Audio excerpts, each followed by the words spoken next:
ए जी सुना तानी का हो का कहताड़ू? हम तो आपके विनोदे भैया के वोट दे। तो ठीक बा, हमहू तैयार बनी देवेला। आखिर का खासियत बा इतना तैयार बड़ू विनोद भैया के वोट देवे खातिर? विनोद भैया नारी के, बुजुर्ग के, बच्चा के सबका के सम्मान दे ही ना।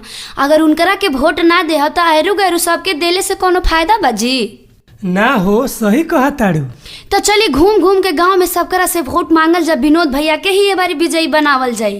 तो ठीक बा, चलो चलिए। लोक जनशक्ति पार्टी जिंदाबाद, चिराग पासवान जिंदाबाद, फुलप्रास की जनता जिंदाबाद।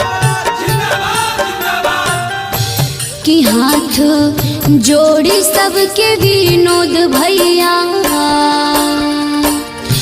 हो, हाथ जोड़ी सबके विनोद भैया करेले सलाम जी।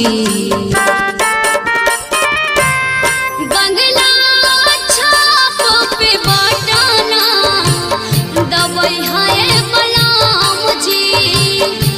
2 नंबर EVA पे बटाना दबई है बलाम जी। विनोद भैया के जिताई है बात कहा तानी साची जी।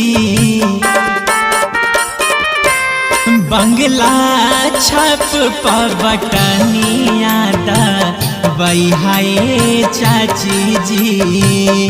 अब बंगला छाप पर बटनिया अब दबई है चाची जी।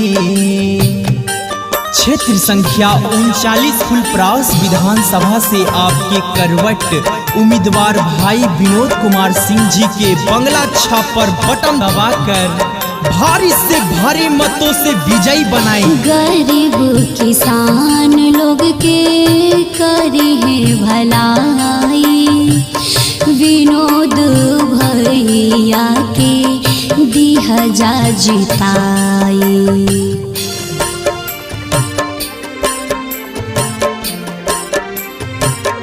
गरीब किसान लोग के करी है भलाई, विनोद भैया के दिया जा जिताई।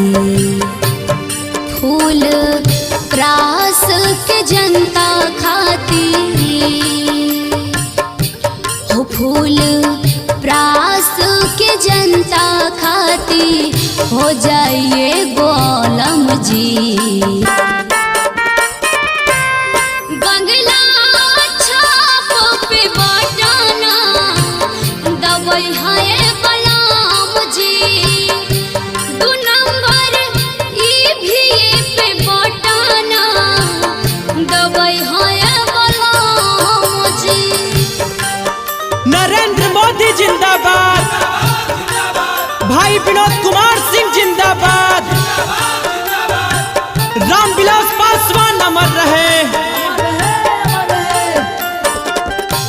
कोसी के बहिना भाभी जत बचाई हा, 2 नंबर पे बंगले छाप पर बटन दबाई हा।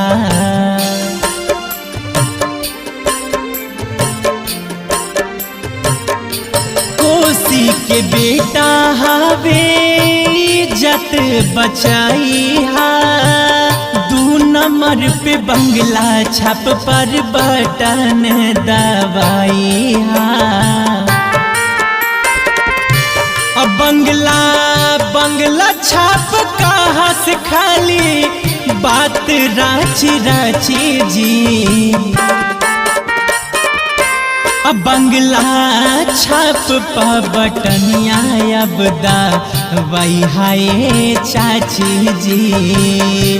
अब बंगला छाप पर बटनिया अब दबई है चाची जी।